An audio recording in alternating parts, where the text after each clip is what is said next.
Assalamualaikum warahmatullahi wabarakatuh. Kami dari kelompok 2 ingin mempresentasikan bab 2 dan bab 5. Bab 2 ini berjudul kerjasama yang efektif dengan kolega dan pelanggan. Sebelumnya, perkenalkan nama saya Safira dari kelas 10 ULP 2, nomor presensi 27. Perkenalkan, nama saya Syedilah Hena Febiani Putri, nomor presensi 32. Perkenalkan, nama saya Adelia Hari Utami, nomor presensi 2. Perkenalkan, saya Salwa Kaila, nomor presensi 29. Perkenalkan, nama saya Dina Dianfari, presensi 13. Perkenalkan, nama saya Divina Budiarti, nomor presensi 12. Perkenalkan, nama saya Putri Oktaviani, presensi 25. Perkenalkan, nama saya Utami Andayani, presensi 33. Perkenalkan, nama saya Faizuddin Abraham Wibowo, nomor presensi 14.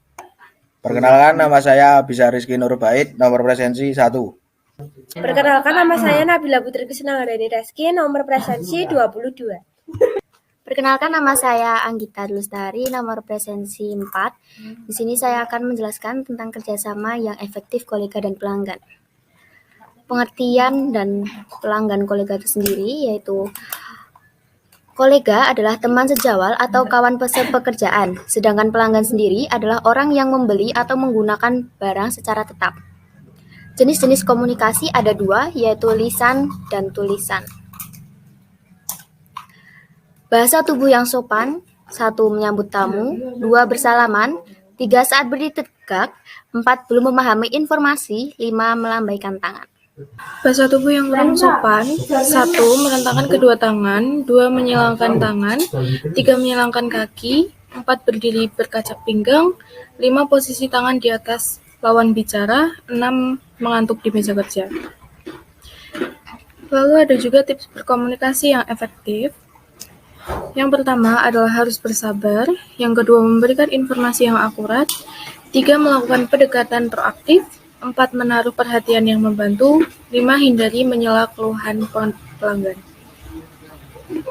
Tips berkomunikasi efektif yang selanjutnya, yang keenam, mengetahui produk atau layanan yang ditawarkan dengan baik, yang ketujuh, jujur saat bekerja, yang ke-8, mendengarkan secara aktif dan mengucap terima kasih, yang ke-9, menyampaikan pesan dengan kalimat persamaan, yang ke-10, jangan mengambil jalan pintas. Menerapkan bantuan untuk pelanggan, yang pertama apresiasi, yang kedua pengamatan, yang ketiga adalah materi pembelajaran.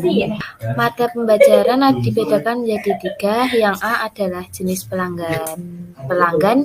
Yang pertama ada pelanggan internal dan pelanggan eksternal. Yang B adalah menghadapi pelanggan. Yang pertama pelanggan yang agresif, yang kedua pelanggan dengan keluhan, yang ketiga pelanggan yang tertekan atau khawatir. Yang C adalah penyebab keluhan atau komplain. Yang pertama informasi tidak lengkap, yang kedua informasi tidak jelas dan kredibel, yang ketiga pelanggan menerima provokasi, yang keempat penjual tidak sopan. Selanjutnya saya akan menjelaskan tentang melayani pelanggan standar operasional atau SOP. Untuk menerapkan layanan tiap perusahaan berbeda-beda.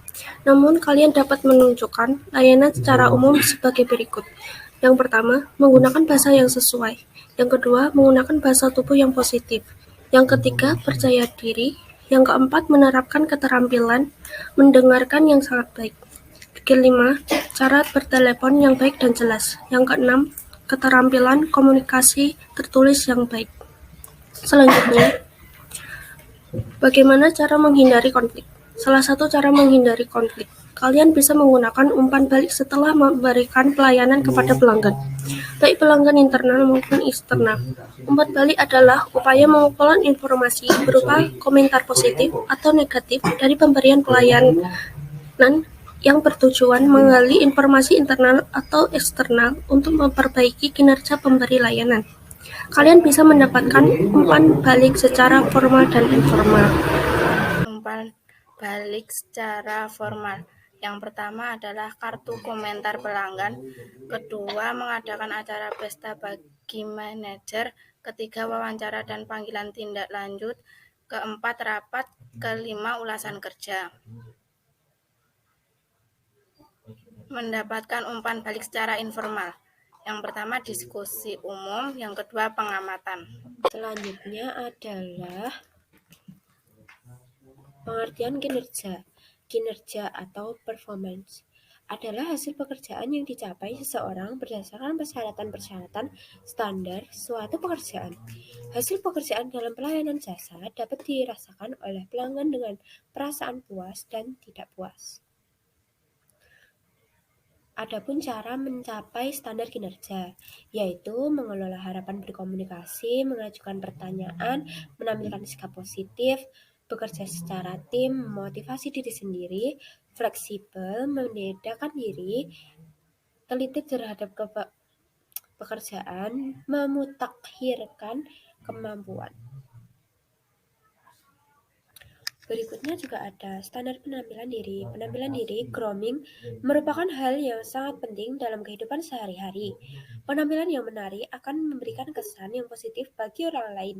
Oleh karena itu, penampilan diri perlu diperhatikan agar sedapat mungkin selaras dengan nilai-nilai keindahan dan tata krama yang berlaku dalam kehidupan masyarakat. Selanjutnya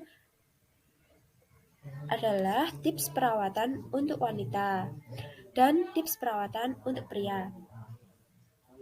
Untuk wanita sendiri memiliki tips perawatan rambut rapi dan sesuai ketentuan tempat bekerja, riasan disesuaikan dengan tema, pilihlah pakaian sesuai dengan ketentuan, aroma, napas, mulut tidak bau. Untuk tips perawatan untuk pria, yaitu memangkas rambut dengan rapi, penataan rambut rapi dengan tampilan alami, pilihan pakaian sesuai ketentuan, aroma, napas, mulut tidak bau. Membangun kepercayaan tim. Membangun kepercayaan tim dengan cara 1. Tidak ikut dalam melakukan pembicaraan yang bersifat gosip atau membicarakan hal-hal negatif tentang rekan kerja. 2. Tidak membuang waktu dengan pelanggan yang senang membicarakan kelakuan rekan kerja. 3. Tidak menyalahkan rekan kerja apapun alasannya. 4. Tidak mengambil pujian untuk diri sendiri atas pekerjaan yang dilakukan oleh rekan kerja. Mendukung apapun keputusan yang dibuat rekan kerja.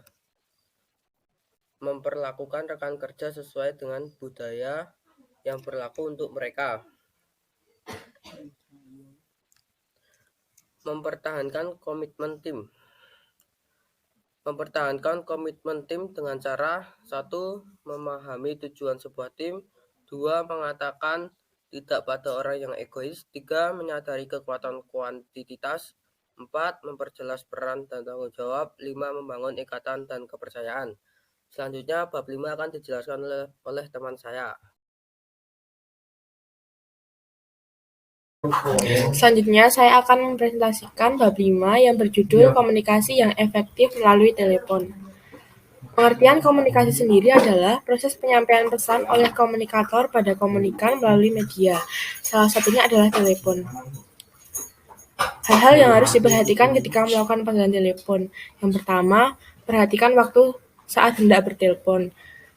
Yang kedua, awali dengan salam dan pastikan nomor telepon tujuan benar. Yang ketiga, jangan lupa tanyakan identitas penelpon. Yang keempat, gunakan smiling voice saat berbicara dan catat hal-hal penting. Dan yang terakhir, akhiri pembicaraan telepon dengan terima kasih. Selanjutnya, hal-hal yang diperhatikan saat menerima telepon. Jangan biarkan telepon berdering lebih dari 3 kali. Ucap salam dan perkenalan diri dari lembaga kantor. Jangan menerima telepon sambil makan. Jaga sikap, badan, ekspresi, dan intonasi. Jangan menerima saat penelpon belum selesai bicara. Ucapkan terima kasih bila sudah selesai bertelepon. Tugas dan tanggung jawab sebagai operator telepon. Yang pertama, menangani atau menjawab telepon masuk. Kedua, menangani panggilan keluar. Ketiga, menangani panggilan darurat atau ancaman. Keempat, menjaga hubungan baik dengan customer. Kelima, tanggap dalam menangani keluhan tamu. Sikap dalam menerima telepon. Yang pertama ada jawab telepon dengan cepat, maksimal 3 kali berdering. Yang kedua ada perkenalan diri dengan mengucapkan salam. Ketiga, personal service. Keempat, listen careful. Kelima, take a note. Keenam, giving magic word. Ketujuh, mempromosikan produk.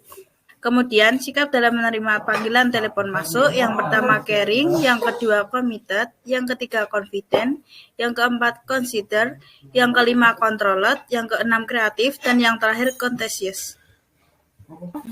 Selanjutnya, untuk pengaplikasian teknologi dalam melakukan panggilan telepon, ada jenis-jenisnya, yaitu Global System for Mobile Telecommunication, Code Definition, Multiple Access. Kemudian, teknis penggunaan teknologi dalam melakukan tampilan telepon, ada telephone, wall phone, telepon mobil, kapal atau pesawat, dan telepon seluler. Voice over Internet Protocol, yaitu ada contohnya Line, WhatsApp, WeChat, Webs Meeting, Zoom, dan Skype. Selanjutnya adalah macam sambungan telepon. Yang pertama adalah PABX, yaitu peralatan telepon dengan sistem tombol yang dihubungkan langsung tanpa operator.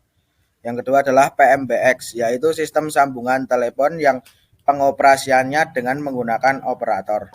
Sekian presentasi dari kelompok 2. Terima kasih. Wassalamualaikum warahmatullahi wabarakatuh.